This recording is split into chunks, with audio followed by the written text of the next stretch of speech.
Minutes. Au nom du Père et du Fils et du Saint-Esprit, ainsi soit-il. Notre Père qui es aux cieux, que votre nom soit sanctifié, que votre règne arrive, que votre volonté soit faite sur la terre comme au ciel. Donnez-nous aujourd'hui notre pain de chaque jour. Pardonnez nos offenses, que nous pardonnons à ceux qui nous ont offensés. Et ne nous laissez pas succomber dans ta tentation, mais délivrez-nous du mal, ainsi soit-il. Je vous salue Marie, pleine de grâce, le Seigneur est avec vous. Vous êtes bénie entre toutes les femmes, et le fruit de vos entrailles est béni. Sainte Marie, Mère de Dieu, priez pour nous pauvres pécheurs, maintenant et à l'heure de notre mort, ainsi soit-il. Saint Joseph, priez pour nous. Nos saints patrons, priez pour nous. Nos saints anges gardiens, veillez sur nous. Au nom du Père et du Fils et du Saint-Esprit, ainsi soit-il. Je vais vous dire une petite annonce. Vous avez vu que j'ai mis un texte sur pour les personnes qui suivent la messe, que je n'ai pas suivi le formulaire de messe des basiliques de Saint-Pierre et Paul, qui normalement sont faites aujourd'hui, parce que je vous ai dit déjà plusieurs fois, ça valait aussi pour la basilique de Saint-Jean au Latran, il y a quelques jours, il me semble la semaine dernière, que voilà, le texte de la messe parle de beaucoup de choses qui sont plus applicables, qui sont même contraires à la situation actuelle. Par exemple, l'introïde commence par terribilis est locus iste, terrible est ce lieu. Terrible, ça veut dire parce que Dieu est terrible, ça veut dire terriblement saint, terrible par la présence de Dieu. C'est pas Dieu est terrible parce que nous sommes pécheurs et nous savons que Dieu est infiniment saint et qu'il ne se porte pas à péché, donc on hésite de venir là, n'est-ce pas, où Dieu est présent de manière très, très explicite, comme Saint Pierre dit à Jésus, éloignez de vous parce que je suis un pécheur. Après que notre Jésus-Christ a fait un miracle, Saint Pierre dit, éloignez-vous de moi, pardon, parce que je suis un pécheur. Et Moïse aussi, il devait enlever ses sandales par respect de l'apparition de Dieu au Sinaï, dans le buisson ardent, etc. Donc ce lieu est terrible par la présence de Dieu, et ce n'est pas vrai. Il est terrible maintenant, il est terrible par l'abomination qui est là. La nouvelle messe, c'est une abomination. La messe est invalide, c'est apostat. On a adoré dans Saint-Pierre une idole, donc c'est totalement désacralisé.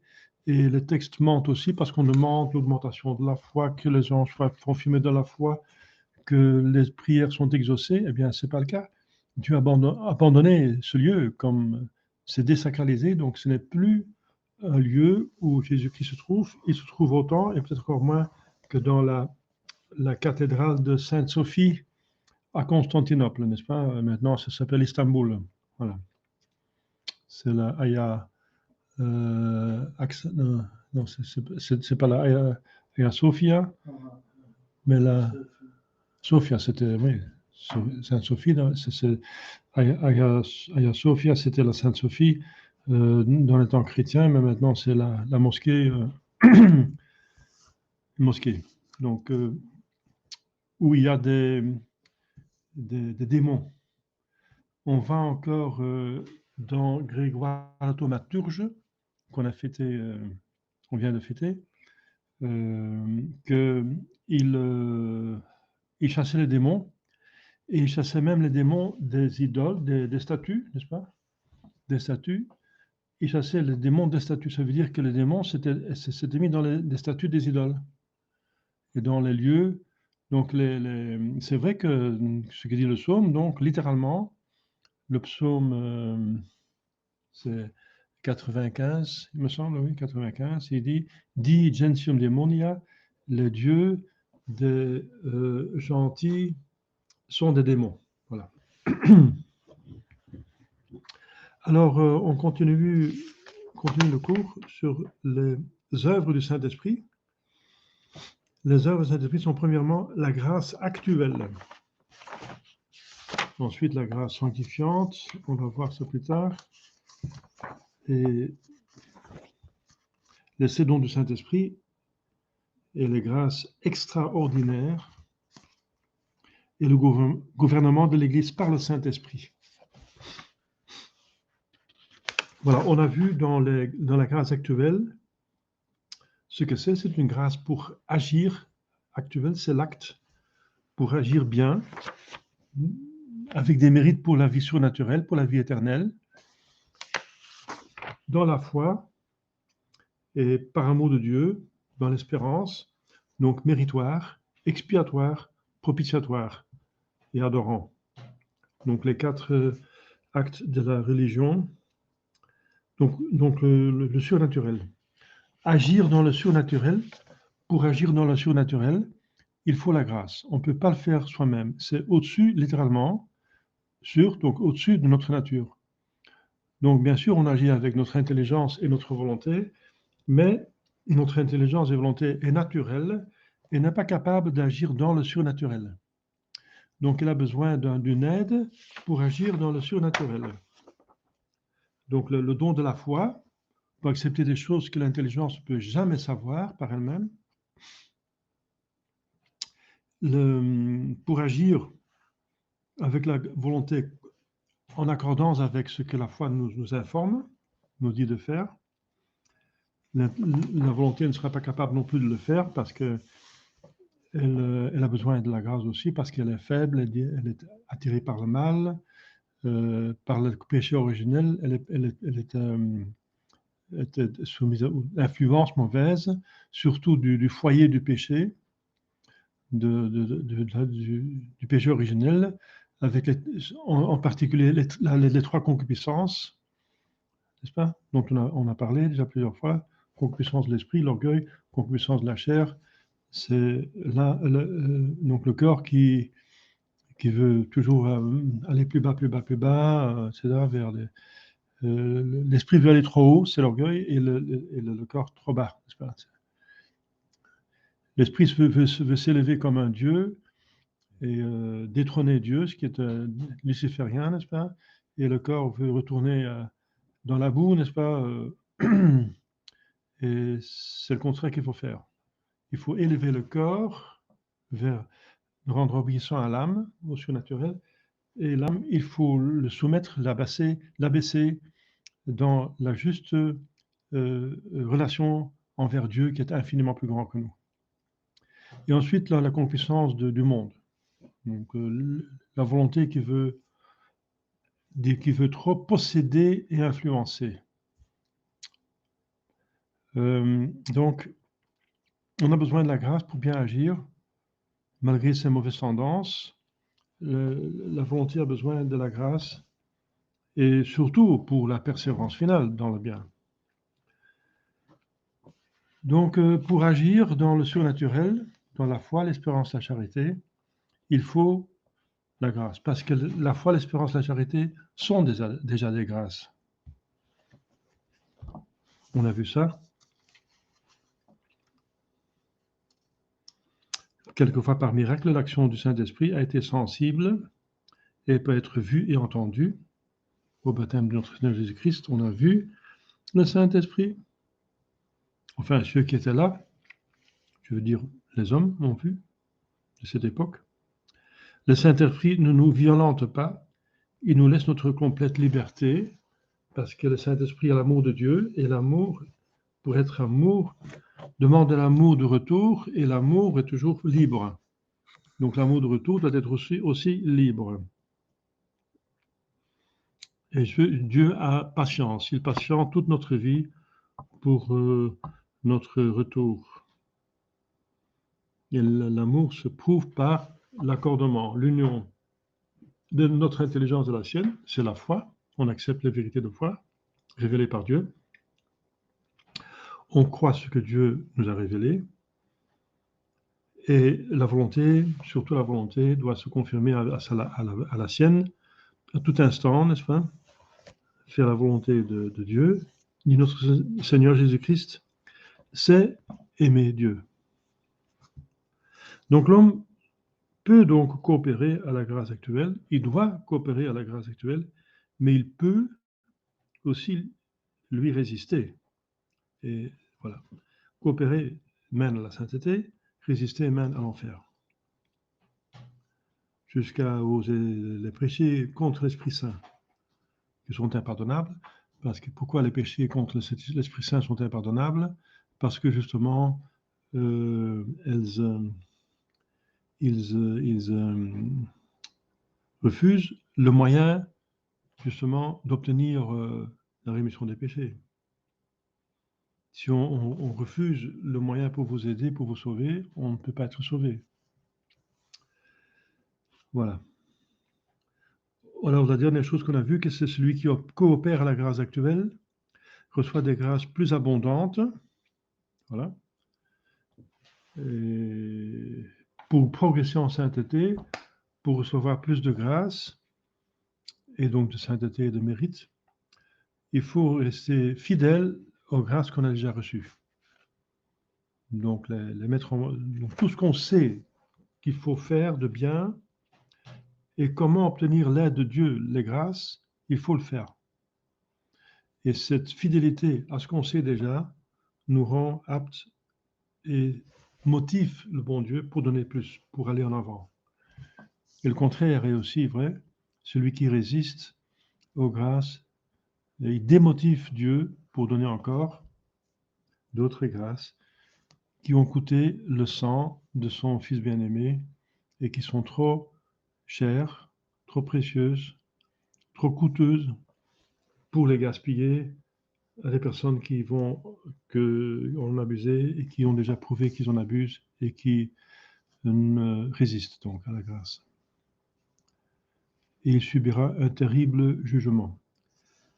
Alors, le Saint-Esprit agit sur tous les hommes, aussi bien sur les pécheurs que sur les justes, aussi bien sur les hérétiques et les infidèles que sur les catholiques.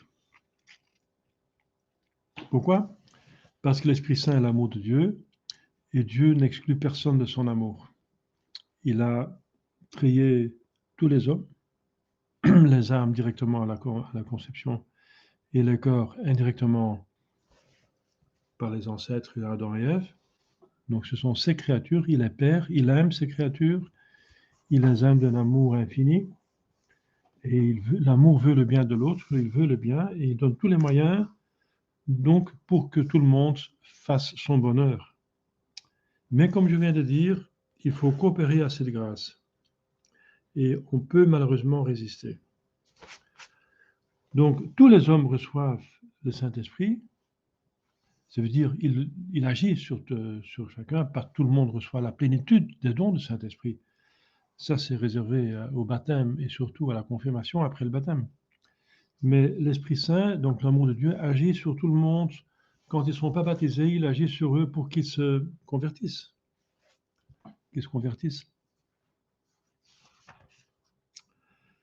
Le Saint-Esprit agit pour le salut des hommes dès l'origine du monde, mais il ne se donne dans sa plénitude que depuis la Pentecôte.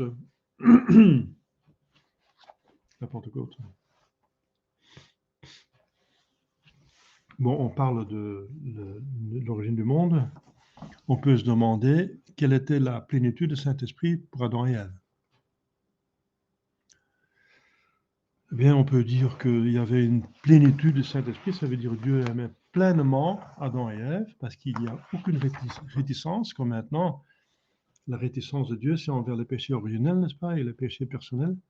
Mais Adam et Ève, avant leur péché, il n'y avait aucun péché. Ils étaient aussi purs que la Sainte Vierge et notre Seigneur Jésus-Christ en tant qu'homme. Ils étaient si purs que la Sainte Vierge, la son Immaculée Conception. Donc, il y avait une certaine plénitude du Saint-Esprit. Ça veut dire que Dieu, il n'avait aucune entrave, aucun empêchement, et que Dieu est infini, n'est-ce pas, dans son amour. Donc, il va jusqu'au bout. Et le bout est infini. Donc, il va jusqu'à la possibilité de l'écriture pour recevoir. Mais c'est vrai qu'ils avaient moins de mérite. Ils avaient moins de mérite, voilà, parce que c'était facile, ils n'avaient rien fait de mal, mais aussi fait peu de bien. Ils venaient d'être créés, donc ils n'ont pas encore fait de bonnes œuvres, pas beaucoup. Donc peu de mérite, mais pas de péché non plus. Donc cette plénitude était pleine, mais pas l'abondance qu'on a après les mérites de notre Seigneur Jésus-Christ, qu'il a obtenu à la Pentecôte pour ceux qui collaborent avec la grâce. Donc la grâce qui est obtenue par notre Seigneur Jésus-Christ, donc la plénitude du Saint-Esprit, qu'on reçoit au baptême et à la confirmation, et quand on tend à la sainteté, est plus abondante que Adam et Ève avant leur chute. C'est normal, parce que on a plus de difficultés, et voilà, et il y a plus de mérite parce que entre-temps, l'homme Dieu s'est sacrifié pour nous, avec un sacrifice de valeur infinie, puisqu'il est Dieu. Et ça, Adam et Ève n'avaient pas de sacrifice. Le sacrifice n'était pas vraiment nécessaire, parce qu'il n'y avait pas encore de péché. Le sacrifice est surtout nécessaire quand il y a un péché. Un sacrifice est surtout nécessaire quand il y a besoin d'une expiation. Un sacrifice, c'est tuer quelque chose, une victime, un animal, ou offrir quelque chose, mettre à part et le brûler, n'est-ce pas?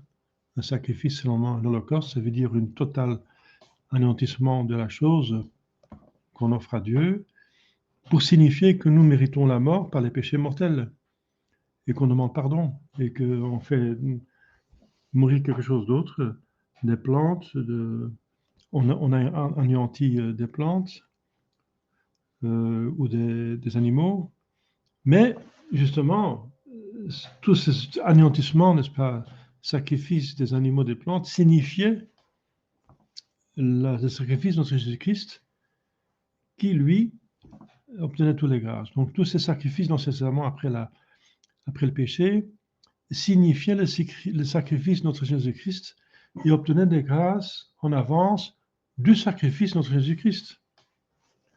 Et avant, donc, le péché d'Adam et Ève, il n'y avait pas question de notre Seigneur Jésus-Christ. Notre Seigneur Jésus-Christ vient seulement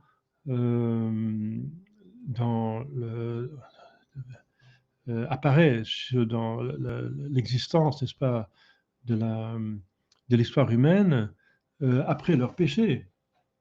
Avant, il n'y avait pas besoin de s'incarner et de nous sauver. Le credo des apôtres dit bien, qui propter nostrum salutem, qui pour notre salut est descendu du ciel. Donc il n'avait pas besoin de descendre du ciel aussi longtemps qu'il n'y avait pas eu de péché. Voilà. Donc,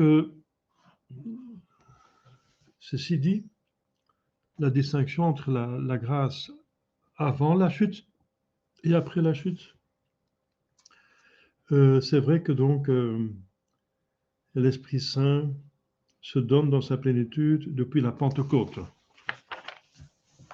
Pentecôte qui pour nous est distribuée à la confirmation, la grâce de la Pentecôte. La première grâce de la croix, donc toute grâce vient de la croix, bien sûr. La Pentecôte a été méritée par le sacrifice de la croix. Mais la première participation au sacrifice de la croix, c'est par le baptême. On est dans la surnature vers le baptême. Et par la confirmation, on reçoit des grâces pour acheminer, croître vers l'âge adulte, la plénitude de la sainteté, de la vie surnaturelle. Donc les patriarches et les prophètes avant la venue de notre Seigneur Jésus-Christ avaient été éclairés par l'Esprit Saint, bien sûr. Peut-être même des philosophes comme Socrate, qui avait reconnu l'unité de Dieu et fut condamné à mort pour l'avoir enseigné, l'unité de Dieu, 399 années avant Jésus-Christ.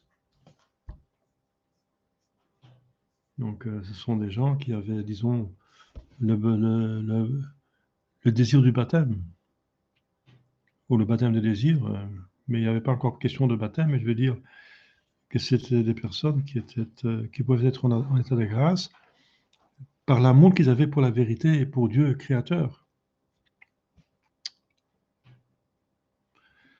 De même que le soleil, avant même qu'il ne paraisse, s'annonce par ses rayons, hein, le matin et même le soir après la coucher du soleil, les rayons qui reflètent dans l'atmosphère et les nuages. Ainsi, Jésus-Christ, le soleil de justice, a fait précéder sa venue des rayons lumineux du Saint-Esprit, disent les pères de l'Église. De même que nous consentons à des prêts quand nous prévoyons des rentrées d'argent, de même Dieu a donné ses grâces aux hommes dans l'Ancien Testament en vue de la satisfaction future et totale et infinie du Sauveur homme Dieu. Mais le Saint-Esprit ne distribue pas ses grâces également à tous les hommes. Il est plus généreux envers les membres de l'Église catholique et aussi parmi les membres de l'Église catholique, c'est pas égal. Par exemple, il a donné plus de grâce à Saint François d'Assise qu'à une autre personne quelconque qui n'avait pas une vocation spéciale. Saint François d'Assise a reçu plus de grâce parce qu'il devait être exemple, il devait être fondateur d'un ordre religieux qui tend à la sainteté de manière extraordinaire avec les 3 vœux qu'il doit tenir, les 3 vœux qui ne sont pas faciles. Et ensuite, puisqu'il est fondateur, il devait donner l'exemple de toutes les vertus qui seraient exercées par tous les membres dans les siècles dans son ordre. Il devait être le meilleur, l'exemple de toutes les vertus dans son ordre. Donc il a eu une grâce vraiment extraordinaire qui correspond à sa vocation, une vocation spéciale dans l'Église. Comme Saint Paul a eu plus de grâce qu'une autre personne parce qu'il devait témoigner et comme apôtre convertir beaucoup de personnes. Il a eu la grâce de miracles, de science, je dirais, oui, de certaine façon infuse, parce que voilà, il a eu la grâce de l'apparition de notre Seigneur Jésus-Christ physiquement, parce que pour être apôtre, il faut avoir rencontré, vu et fréquenté notre Seigneur physiquement. Il ne suffit pas d'avoir son apparition comme Sainte Marguerite Marie Alacoque. Ça appartient à la définition des apôtres qu'ils ont eu une fréquentation physique avec le Sauveur. Et donc il a eu une grâce extraordinaire. Par exemple, le pape, il a la grâce de l'infaillibilité, sous certaines conditions, bien sûr, réglées et expliquées par Vatican I en 1870. Et le pape est seul, infaillible de cette façon-là, n'est-ce pas? Donc, mais par ailleurs, les gens reçoivent donc plus de grâce s'ils en méritent plus, s'ils sont fidèles à l'autre grâce. Et tout le monde a la grâce suffisante pour aller au ciel, mais aussi il reçoit des grâces qui correspondent à sa tâche sociale dans l'Église. Une mère reçoit les grâces pour bien éduquer ses enfants, un homme pour bien gérer sa famille, et s'il a une tâche, par exemple, il est théologien, comme plusieurs éditeurs dans le XIXe siècle qui n'étaient pas des clercs, c'était des laïcs, il était quand même théologien. Eh bien, ils ont eu plus de grâce, bien sûr. Les martyrs ont une grâce spéciale. Donc, ça dépend de votre vocation. Enfin. La grâce de vivre chaste, de vivre comme célibataire, c'est une grâce spéciale. C'est une vocation spéciale que pas tout le monde reçoit. Mais en général, dit le catéchisme ici, les membres de l'Église catholique reçoivent plus de grâce que ceux qui sont dehors, bien sûr, parce qu'ils reçoivent déjà les grâces des sacrements. Et les sacrements sont des moyens de grâce les plus puissants, les plus puissantes. Et ceux qui sont en dehors de l'Église reçoivent une grâce pour se convertir. C'est une espèce de grâce seulement. Mais ils n'ont pas les autres grâces. Parce que sans Jésus, ils ne peuvent rien faire. Donc tout ce qu'ils font, n'est-ce pas, quand ils n'ont pas un baptême, tout ce qu'ils font de bien n'a pas de mérite surnaturel. Rien. Ils commencent à mériter surnaturellement dès qu'ils ont un baptême. Et pour un adulte, le baptême commence par le baptême de désir. Parce qu'avant d'être baptisé sacramentalement, ils doivent suivre un cours, une instruction qui peut durer une demi-année, 6 mois ou plus. Et entre-temps, ils ont le désir du baptême, ils ont le désir de faire ce que le bon Dieu veut, ils aiment le bon Dieu, et par cela, ils ont déjà le baptême de désir. Mais il faut le baptême sacramental pour avoir plus de grâce, la plénitude de grâce qui vient avec la confirmation après le baptême, à condition qu'on est totalement ouvert à la grâce. Notre Seigneur Jésus-Christ en parle dans les évangiles, par exemple Saint Matthieu 25, qu'on reçoit plusieurs nombres de talents, et espèces de talents. L'un des serviteurs reçut 5 talents, l'autre 2, le troisième seulement 1. Voilà.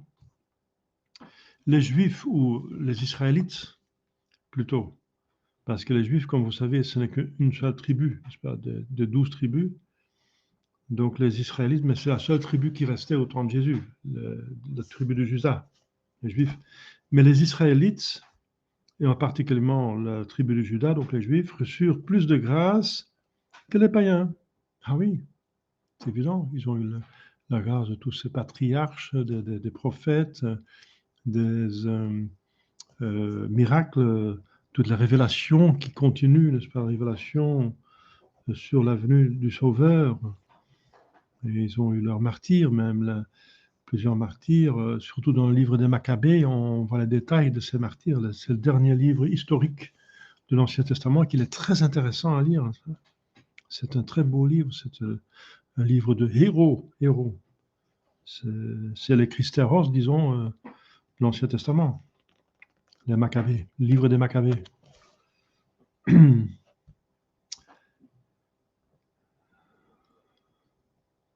Voilà, notre Seigneur le dit clairement.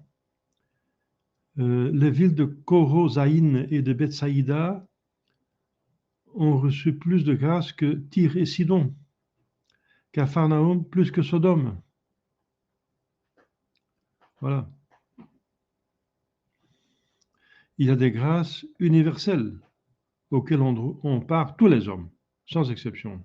Ça veut dire la grâce pour aller au ciel. Tout le monde a la grâce suffisante pour aller au ciel. D'autres grâces sont particulières, comme on vient de voir, accordées seulement à quelques âmes, destinées par Dieu à une vocation spéciale. Voilà. Certaines grâces s'obtiennent par la prière d'autrui ou par la correspondance à la première grâce ou la grâce précédente. Donc, c'est pour ça que la Sainte Vierge demande à Fatima de prier pour les pécheurs pour qu'ils se convertissent. Mais tout le monde a déjà assez de grâce pour aller au ciel. Mais puisqu'ils ont refusé cette grâce ou ils résistent à cette grâce, ils ont besoin d'une autre grâce pour éventuellement se convertir, une grâce supplémentaire. Et qu'eux-mêmes, ils ne peuvent pas obtenir parce que s'ils sont en état de péché mortel, ils peuvent rien obtenir. Donc c'est à nous de prier pour eux. Saint Augustin obtint par l'intercession de sa mère plus de grâce que 1000 autres âmes. Saint Paul reçut de grandes grâces par les prières de Saint Étienne. Saint Étienne est le premier martyr, et Saint Paul était là. Enfin, c'était pas Saint Paul, c'était Saoul à l'époque. Il n'était pas du tout saint, mais il persécutait les chrétiens. Mais Saint Étienne a prié pour eux. Et voilà, et Saint Paul s'est converti après. Il a une grâce extraordinaire de conversion subite. Les apôtres en reçurent beaucoup de grâce parce qu'ils suivirent immédiatement l'appel de Jésus. Alors, le Saint-Esprit n'agit pas sur les âmes d'une façon continue, mais par intervalle. Ce qui est continu, c'est la grâce sanctifiante dont on parlera. C'est l'état d'amour de Dieu, d'amitié avec Dieu. Mais le Saint-Esprit donc intervient à chaque fois, comme on vient de dire, surtout la grâce actuelle. La grâce actuelle, ça dépend d'un acte. Si on n'agit pas, par exemple, la nuit, on dort, il n'y a pas beaucoup d'intervention du Saint-Esprit pendant qu'on dort. Ce n'est pas nécessaire. Bien sûr, l'ange gardien veille sur nous, etc. Il y a la grâce sanctifiante, mais si on dort, on n'est pas conscient, on dort. Alors, vous comprenez que l'Esprit Saint agit beaucoup moins que sur un martyr qui est en train d'être martyrisé. Hein. L'Esprit Saint est en pleine action là, dans son âme pour qu'il tienne. Alors, Saint Paul écrivait aux Corinthiens, 2 Corinthiens 6, « Voici maintenant le temps favorable. Voici maintenant le jour du salut. » Voilà. Pourquoi? Eh bien, c'est le temps, si on voit l'histoire de l'humanité, après la Pentecôte, qui est le temps favorable pour recevoir toutes sortes de grâces et pour aller... Ils avaient attendu des milliers d'années, l'humanité et le peuple élu avait attendu des milliers d'années la venue du Sauveur, et pas seulement du Sauveur, mais de son sauvetage, quoi, de ses grâces. L'ouverture du ciel, qui se fait par une sainteté, un degré de sainteté qui est plus qu'avant. Notre Seigneur va le dire, expressément, il va dire que le plus petit de l'Ancien Testament est plus grand que le plus grand de l'Ancien Testament. C'était Saint Jean-Baptiste, qui était une sainteté extraordinaire. Eh bien, il était plus petit que le plus petit du Nouveau Testament. Pourquoi? Parce que celui du Nouveau Testament, il a des grâces de la rédemption de l'homme-dieu que Saint Jean-Baptiste avait seulement en avance, donc en beaucoup moindre proportion, donc moins de mérite. En faisant plus, il avait moins de mérite, parce que les mérites viennent de la grâce, de l'amour de Dieu, n'est-ce pas? Et on a besoin, pour aimer Dieu, de plus de grâce. Avec beaucoup de respect pour Saint Jean-Baptiste, hein. Il est souvent figuré dans plusieurs prières de l'Église, avant Saint Joseph même. Quoique moi, personnellement, je suis réticent. Saint Joseph, quand même, il a plus de proximité avec le Seigneur Jésus-Christ. Donc, si vous demandez à mon avis, Saint Joseph a une plus grande sainteté que Saint Jean-Baptiste, mais voilà, c'est à Dieu de décider, ça, n'est-ce pas? Et je suis étonné de voir que l'Église met parfois Saint Jean-Baptiste dans certaines litanies avant Saint Joseph. Donc voilà, c'est à voir. Et Saint Joseph, on peut dire oui, mais Saint Joseph appartient au Nouveau Testament. Oui et non. Oui et non. Oui, il appartient à l'incarnation. Dans ce sens-là, oui, l'incarnation, c'est déjà le Nouveau Testament, mais pas à la rédemption. Il est mort avant le calvaire, avant que notre Jésus-Christ dise, voici, ceci est mon sang dans le Nouveau Testament. Il est mort avant. Donc c'est encore, il est à la situation charnière, n'est-ce pas? Mais c'était l'époux de la Sainte Vierge Marie.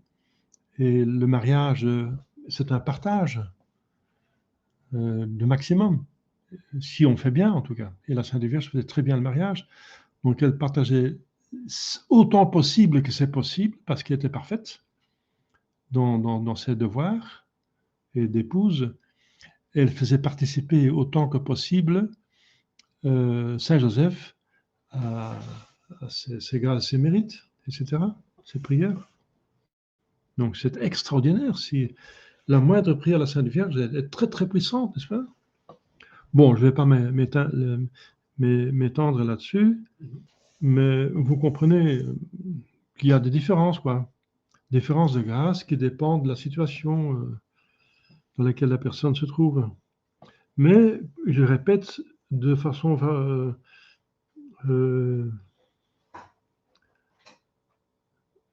l'Esprit Saint n'agit pas toujours d'une façon continue, mais par intervalles. Dans la parabole de la vigne, les ouvriers ne sont appelés chaque série qu'une seule fois. Voilà. Le bon Dieu attend souvent la conversion de quelqu'un, même si on prie pour cette personne. Le Saint-Esprit attend un temps favorable. Ça veut dire que la personne est ouverte. Je connais récemment une personne qui s'est reconvertie, qui s'est unie de nouveau avec sa femme, mais avant, il n'avait pas probablement cette grâce parce qu'il était encore avec d'autres femmes. Mais il a été abandonné des femmes avec qui il se trouvait tout seul et il est malade. Et ces deux circonstances qu'il se trouve tout seul et qu'il soit malade lui ont fait réfléchir et s'est concilié avec sa femme. Donc voilà, donc l'Esprit Saint est venu au moment qu'il était ouvert, qu'il était travaillé, que la terre était retournée, que c'est devenu une bonne terre, travaillée, retournée, n'est-ce pas, par les vicissitudes de cette vie.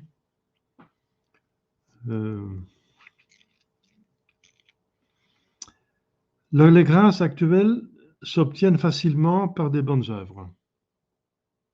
Par exemple, la prière, le jeûne et l'aumône, par l'usage des moyens de sanctification de l'Église, les sacrements, les sacramentaux, les dévotions, surtout la Sainte Messe, la prédication. Voilà, une bonne retraite. La retraite, c'est une prédication par excellence.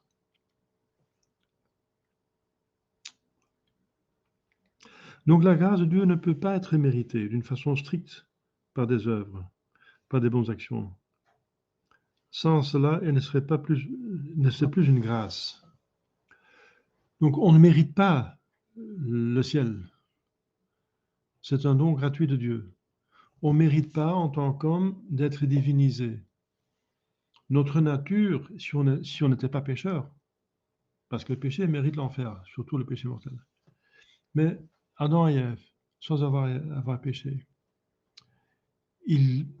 puisque Dieu est raisonnable, il doit à soi-même, à une nature, une fois qu'il a créé une nature humaine, il doit à la nature de manière impropre, parce que Dieu ne doit rien à personne. Il est souverainement libre et fait ce qu'il veut. Mais il se doit à lui-même par sagesse, par justice, par justesse, par ce qui passe convenance, que cette nature puisse se développer totalement, qu'elle ne soit pas frustrée, qu'elle ne soit pas arrêtée, par exemple par une mort subite, ou etc., par une maladie, par des contretemps, comme maintenant, après le péché, on mérite ça comme ça de châtiment.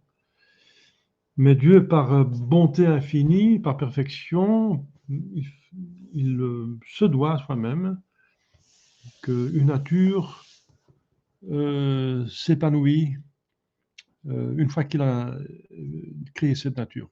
C'est normal. C'est comme si nous, on achète une plante, on fait en sorte que cette plante s'épanouit. Quand on lui donne à boire et à manger, etc., on la met près de la lumière, on la soigne parce que c'est pour ça qu'on l'a achetée. On ne va pas l'acheter et mettre dans un coin et refuser les choses nécessaires pour qu'elle périsse. Ce n'est pas raisonnable. C'est du gaspillage. Donc, ce qui est pour nous déjà n'est pas convenable, pour le bon Dieu davantage, parce qu'il est plus parfait que nous. Donc, il se doit à soi-même et à la nature, une fois qu'il a créé, façon de parler, donc façon impropre, que cette nature se développe. Mais aucunement, il se doit à soi-même et à cette nature qu'elle soit élevée au-dessus de sa propre nature. Qu'elle soit élevée au-dessus de sa nature, que l'homme soit divinisé. Il n'y a aucune obligation, rien. Donc c'est pure bonté. C'est par bonté infinie que le bon Dieu veut donner quelque chose d'infini, n'est-ce pas, à cette créature. Et voilà. Donc nous ne pouvons pas mériter, on ne peut pas mériter quelque chose qui ne nous est pas dû, n'est-ce pas? Et avec des moyens qui ne sont pas proportionnés. Une bonne œuvre faite par nous ne peut pas mériter quelque chose d'infini. puisque ça a une valeur limitée, puisque nous sommes limités. Tout ce que nous faisons est limité. Et justement, les bonnes œuvres reçoivent une valeur infinie parce qu'on les fait avec notre Seigneur Jésus-Christ, qui lui a des mérites infinis. C'est pour ça qu'il faut toujours faire les bonnes œuvres avec Jésus-Christ. Sans moi, vous ne pouvez rien faire. Il faut agir avec notre Seigneur Jésus-Christ. Et c'est par lui que nos bonnes œuvres reçoivent un éclat surnaturel. Sinon, elles ont un éclat uniquement naturel. On est fervent, on est actif, on travaille, on est vertueux, eh bien, on a des fruits de son travail. Les fruits de son travail, c'est que son travail est effectif. Si on fait des efforts et on fait ça raisonnablement, et on utilise ces talents qu'on a, et on est prudent, et on est patient, et on a la prudence, etc. On fait tout ce qu'il faut, alors on a certainement des résultats de son travail. Un agriculteur qui fait bien son travail, il a des récoltes. Voilà, donc si on fait un travail naturel bien, on a des fruits naturels, des bons fruits naturels.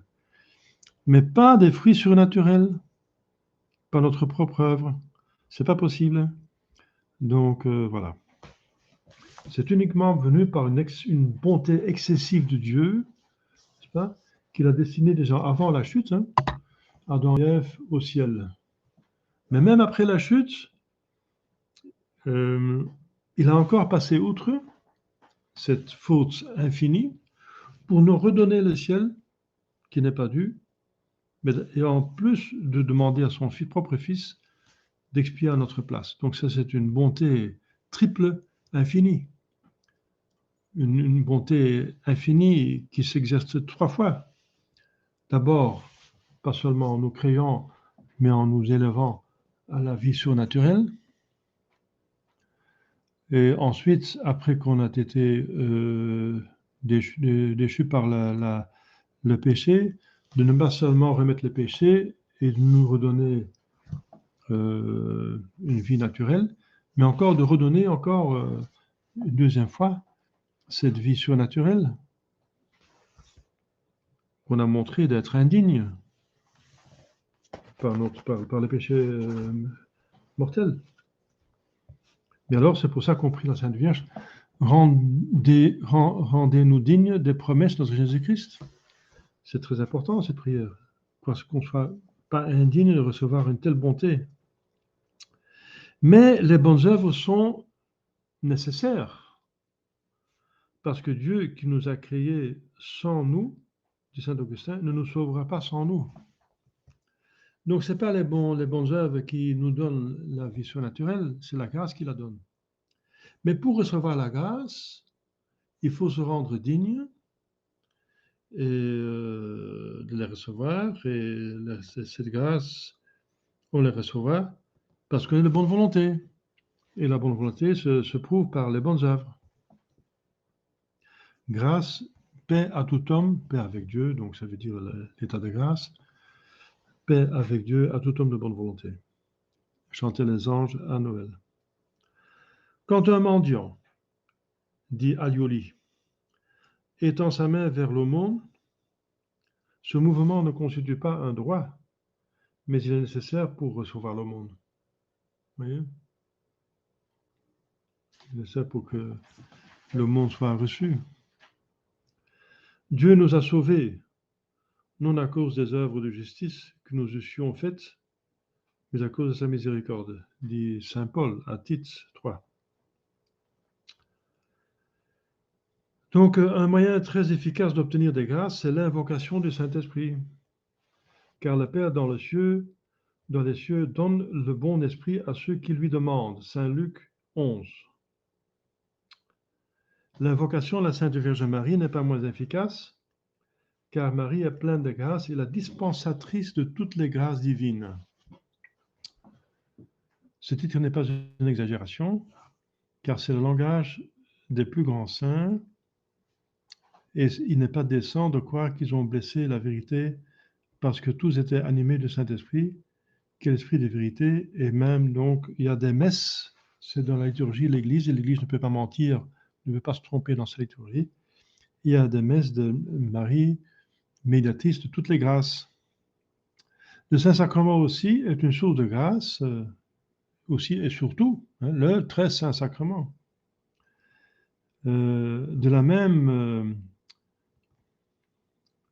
donc, de ce sacrement, on reçoit Jésus totalement, n'est-ce pas? Donc, c'est une, comme dit le bienheureux Hermann Vance, une seule communion suffit pour aller au ciel, pour mériter le ciel, pour devenir saint. Si on s'ouvre totalement, n'est-ce pas, on reçoit Jésus-Christ. Qu'est-ce qu'on peut recevoir plus de notre Jésus-Christ? C'est pas possible.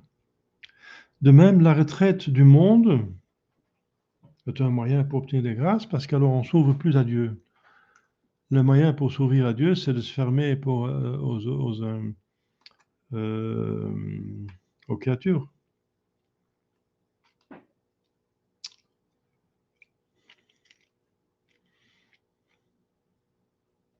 La solitude où Dieu parle à notre âme. Voir le livre du prophète Osée, chapitre 2.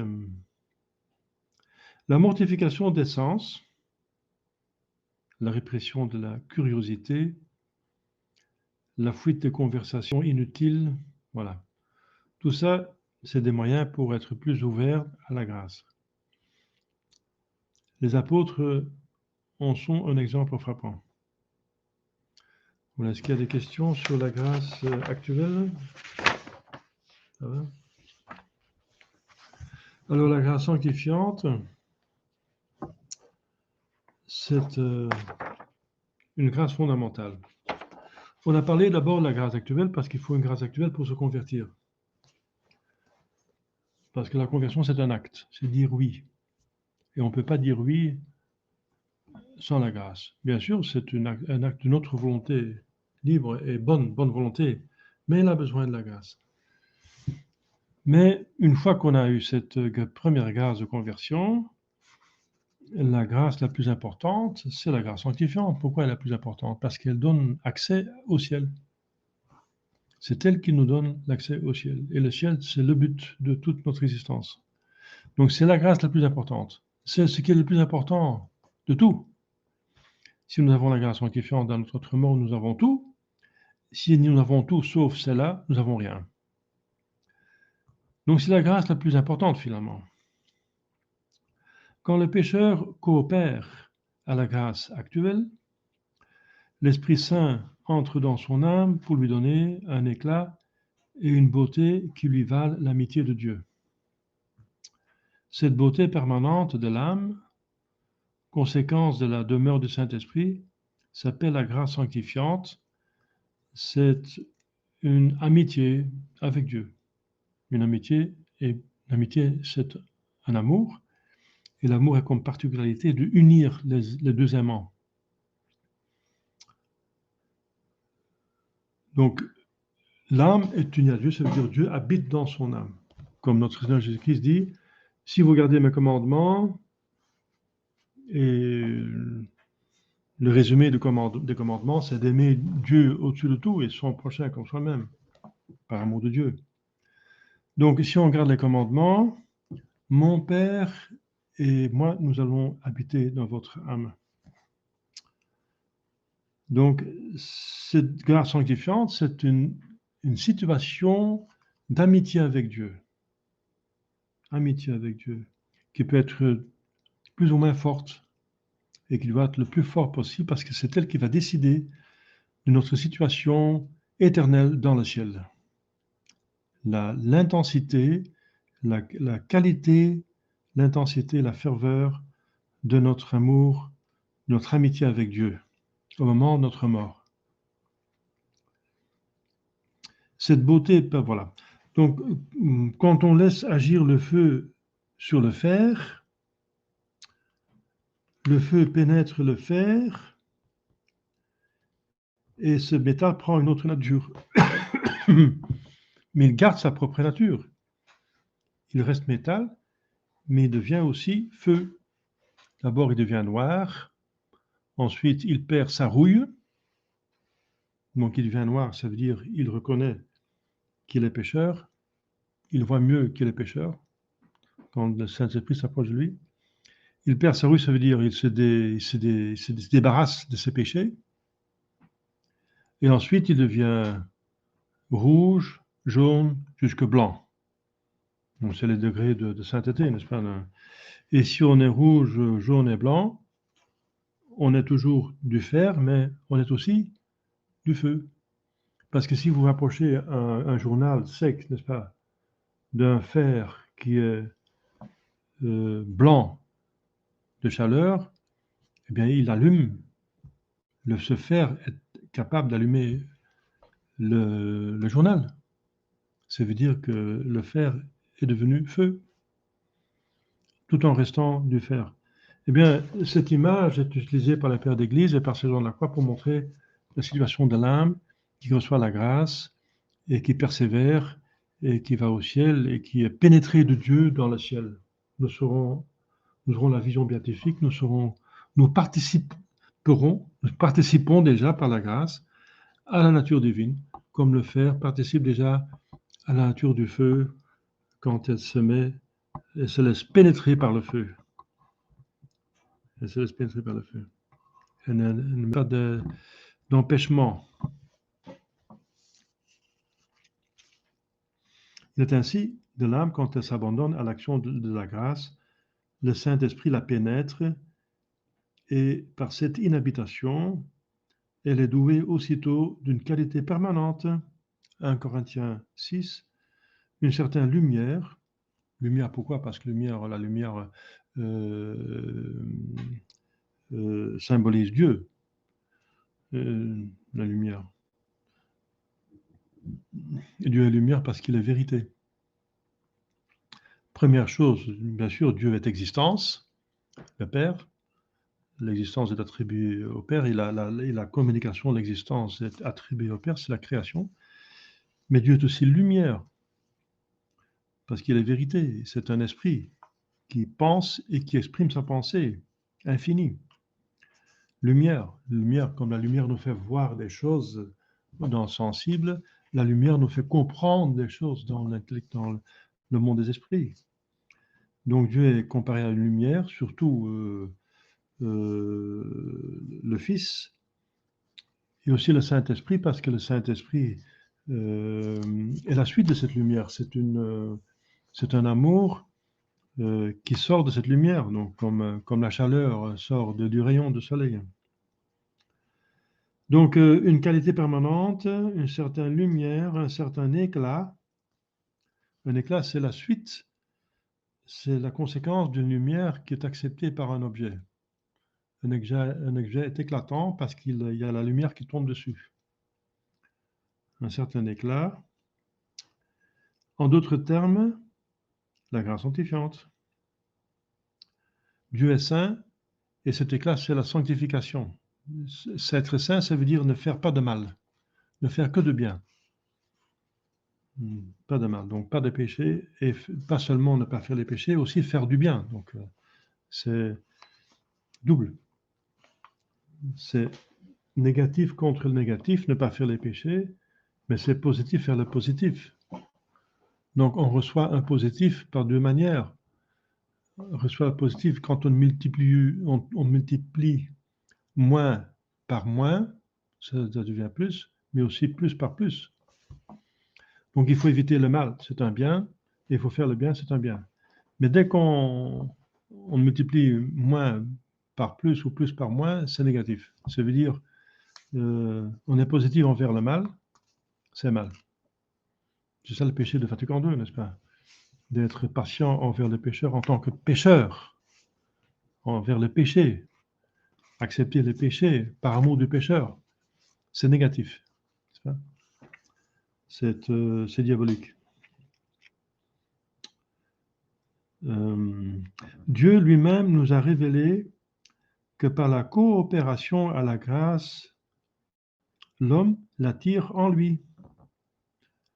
Donc dans l'Ancien Testament, on lit dans Zachée, premier chapitre, c'est un prophète, « Tournez-vous vers moi et je me tournerai vers vous ». C'est ça la conversion. se convertir loin de la créature qui cause le péché et se vertir vers Dieu, se tourner, se détourner de la créature et se tourner vers Dieu. C'est conversion. C'est quelque chose d'intérieur, de spirituel, c'est la direction de l'âme, c'est l'orientation de l'âme. C'est quelque chose d'intérieur. Préparez vos cœurs pour le Seigneur. 1 Roi 7, donc le livre des rois, premier livre des rois 7. Le vêtement nuptial de la parabole du festin, c'est, comme vous savez, ça, vous vous rappelez le sermon, c'est la grâce sanctifiante. L'homme qui n'avait pas de vêtement nuptial était jeté dehors. Il avait des grincements de dents et des pleurs, donc ça veut dire l'enfer. Si on n'a pas l'état de grâce quand on meurt, on va en enfer. Et un seul péché mortel suffit pour détruire cette grâce sanctifiante, parce qu'un péché mortel contient la haine. Et la haine est contraire à l'amour, l'amitié. C'est un principe universel que deux contraires ne peuvent pas se trouver ensemble dans le même sujet et sous le même rapport. Donc si on est en état de péché mortel et on fait un acte d'amour de Dieu, on reçoit la grâce sanctifiante, on détruit, on enlève cette haine, le péché mortel, mais le contraire est malheureusement vrai. Si on est en amitié de Dieu, comme Adam et Ève, mais on fait un péché mortel qui contient la haine, on détruit cet amour par la haine. Et alors, voilà. Donc c'est pour ça qu'un seul péché mortel suffit pour détruire la grâce sanctifiante, puisque la haine est le contraire. Et si on a la haine, si on a fait le péché mortel, parce que autant que c'est l'amour de Dieu de faire la volonté de Dieu, de tenir ses commandements, c'est un acte de haine de ne pas tenir ses commandements, de ne pas faire sa volonté. Donc l'amour des esprits, c'est se unir l'intelligence et la volonté. Et la haine entre des esprits, c'est de ne pas accepter la même pensée et de faire le contraire de ce que l'autre fait, n'est-ce pas? Particulièrement avec Dieu, c'est vrai. Par exemple, si on veut un mariage, il faut un minimum de concordance, qu'on pense un petit peu à la même chose et qu'on veut la même chose, sinon le mariage devient impossible. Comment vivre ensemble toute une vie si on ne veut pas du tout ce que l'autre veut, on veut autre chose, donc c'est pas possible. Donc ça part de plus en plus de la conscience des hommes du XXIe siècle, la conscience du péché mortel, et c'est fondamental. De ça dépend notre éternité. C'est le diable qui a enlevé ça du cœur des hommes, la pensée des hommes. C'est le diable qui veut que les hommes ne pensent plus au péché mortel, qu'on n'en parle plus, que les prêtres en parlent très peu, n'est-ce pas? C'est le diable qui veut ça, parce que le diable veut faire attirer les gens en enfer. Et un moyen pour le faire, c'est de dire qu'il n'existe pas et que le péché mortel n'existe pas, voilà. Donc, un seul péché mortel, et c'est ça le drame. Hein. J'ai expliqué cette semaine, malum ex quoque defectu, bonum ex integra causa. Donc, un seul mal suffit pour pourrir, pour détériorer une chose, la détruire, finalement, la rendre inapte, inutile. Un seul défaut essentiel, enfin, une chose, un élément consistant qui manque, suffit. Hein. Et une chose est seulement bonne si tous les éléments consistants sont là. Eh bien, c'est en particulier pour la situation du péché mortel. Un seul péché mortel. Donc, c'est pas comme les gens pensent, et j'ai entendu dire ça, n'est-ce pas? C'est une personne qui était dans l'enseignement, mais l'enseignement était pourri. Elle était infiltrée par les communistes et par la cabale, parce que la jeunesse, l'avenir est manipulable. Donc, la première chose, si on veut pervertir une communauté, une société, c'est d'avoir contrôle, de contrôler les enfants et les pervertir. Donc, l'école, le mouvement de jeunesse était visé. Et bien, cette personne, qui était pour le reste quelqu'un qui avait de bonnes intentions, hein, Elle me disait, oui, mais est-ce que c'est pas comme ça que, voilà, quand on a fait 5 bonnes choses et on a fait 4 mauvaises choses, que dans la balance de la justice, eh bien, ces 5 sont plus importants que les 4 et qu'on va au ciel. Non, ça ne marche pas comme ça. Parce que ces 5 choses qui sont bonnes, n'est-ce pas? Mais si on a 4, mais il y a une chose qui est comme un péché mortel, elle a une valeur négative infinie. Paf, c'est catastrophique. Un péché mortel a une valeur négative infinie. Pourquoi? Parce que c'est une majesté infinie qui a été lésée. Et c'est pour ça que le péché mortel mérite l'enfer. Ça veut dire l'infinité du temps, l'infinité de la méchanceté, de la malice du péché est rachetée par l'éternité de temps, parce qu'on ne peut pas le racheter par une peine qui a une peine infinie, parce qu'une créature n'est pas capable d'avoir une peine infinie, puisque la créature est limitée. Donc, mais ce qu'elle peut avoir, c'est une éternité de temps, ça elle peut avoir. Donc le seul moyen que la justice qui veut égalité, n'est-ce pas?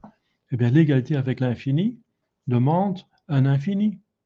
Et c'est pour ça que la peine de l'enfer est jusqu'au maximum pour la créature, mais c'est encore quelque chose de limité. Et l'infinité est payée par l'infinité de temps. C'est pour ça que l'enfer est éternel. Donc, un seul péché mortel, bien sûr, ça doit être un péché mortel, ça veut dire une question grave, plein de consentement, plein de connaissance et obstination jusqu'à la fin, mérite pour l'éternité l'enfer. C'est dans l'Écriture sainte, c'est dans les catéchismes, c'est dans l'enseignement infaillible de l'Église de tous les temps, n'est-ce pas? Donc, et les gens ne tiennent pas assez compte de cela parce qu'on fait des péchés mortels avec une telle facilité effrayante, une telle facilité, n'est-ce pas? Même parmi des gens qui se disent catholiques et tradis, et même sévacontistes, c'est parfois étonnant qu'on ne comprend pas. Alors on prie pour qu'ils comprennent. Mais voilà. Donc il faut connaître son catéchisme, il faut prendre ça au sérieux, n'est-ce pas? C'est l'esprit du monde, n'est-ce pas, qui est face à ça. C'est l'esprit du monde qui évite à pécher, qui dit que c'est bien, pécher, c'est tout simplement jouir de votre vie, jouissez, profitez autant que possible, voilà. C'est pas vrai, on ne vit pas seulement ici sur terre, on a une vie éternelle. Donc le vêtement nuptial, c'est l'état de grâce, et la tunique neuve donnée à l'enfant prodigue nous représente l'âme qui a reçu la grâce sanctifiante comme un homme revêtu de magnifiques vêtements neufs. Et c'est pour ça qu'au baptême, le baptisé reçoit un vêtement blanc qui signifie l'état de grâce. Et l'Église demande de ne pas le salir, de garder ce vêtement blanc, enfin, je veux dire spirituellement. Mais la plupart étaient baptisés la veille pascale. Et ils gardaient à l'époque, donc maintenant aussi, si c'est possible, on baptise les adultes la veille pascale. Et au premier temps, ils gardaient leurs vêtements blancs toute une semaine, l'octave de Pâques. Et le dimanche après, ils déposaient le vêtement blanc au pied de l'évêque. C'est le dimanche Dominica in albis. Le dimanche, c'est le dimanche après Pâques, c'est le Dominica in albis. Albis, ça veut dire en blanc. Donc, il venait en blanc et il peut déposer parce qu'on ne peut pas toute la vie se promener dans un vêtement blanc, c'est un peu difficile. Donc, c'est une question pratique, mais spirituellement, il devrait garder cet habit. Donc, ça veut dire l'état de grâce, comme le trésor le plus important de tout. L'esprit confère à l'âme une grande beauté, une beauté infinie, puisque c'est une participation à la divinité, puisque l'amour, l'amitié unit eh bien, la divinité habite en nous et cette grâce sanctifiante, c'est une participation à la nature divine qui est infinie. Donc cette âme reçoit un éclat divin, donc un éclat infini. Infini. La différence entre une âme avant le baptême, enfin, oui, avant le baptême et après le baptême, c'est comme voir un esprit, un fantôme, et après voir Dieu. Si on pouvait voir les esprits, on verrait comme un fantôme, même noir, noirci par le péché, au moins originel. Et après le baptême, on semble voir Dieu. C'est les saints qui le disent, c'est pas moi qui le dis. Enfin, je le dis, mais je répète ce que les saints disent, qui ont eu la grâce de voir les âmes en état de grâce. Ils ont dit, si vous voyez une âme en état de grâce, vous pensez voir Dieu même. Ah oui, pas sûr, parce qu'il participe. C'est Dieu qui habite dans cette âme. Celui qui l'a reçu subit un changement semblable à celui d'un malade contrefait par la vieillesse et la paralysie, qui tout à coup recouvrerait par un miracle l'éclat d'une belle jeunesse et serait revêtu d'ornements royaux, dit saint Jean Chrysostome. Eh bien, c'est infiniment plus que ça, puisque l'éclat est divin et Dieu est infini. Mais voilà, notre langage exprime quelque chose, mais il n'est jamais totalement capable de dire ce qui se passe. Parce que le mot infini, on peut le dire, mais on ne peut pas comprendre. Pour qu'un palais puisse recevoir un souverain, nous sommes temple du Saint-Esprit donc, il faut d'abord qu'il soit dignement installé. De même, le Saint-Esprit transforme l'âme en un temple magnifique où Dieu puisse habiter. Voilà, donc Spirago, il passe presque toute une page à l'expliquer, n'est-ce pas? Voilà, on peut s'arrêter ici parce que je vois qu'on a dépassé l'heure.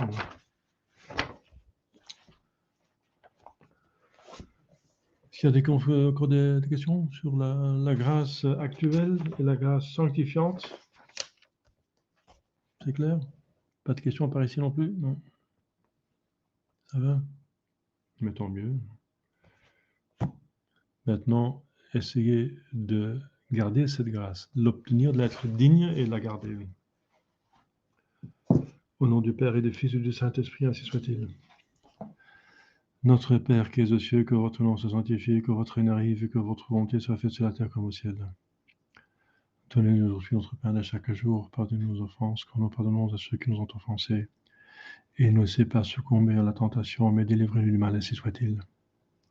Je vous salue Marie, pleine de grâce, le Seigneur est avec vous. Vous êtes bénie entre toutes les femmes, et Jésus, le fruit de vos entrailles, est béni. Sainte Marie, Mère de Dieu, priez pour nos pauvres pécheurs, maintenant et à l'heure de notre mort, ainsi soit-il. Saint Joseph, priez pour nous. Nos saints gardiens, veillez sur nous. Nos saints patrons, priez pour nous. Au nom du Père et du Fils et du Saint-Esprit, ainsi soit-il. On les prier les uns pour les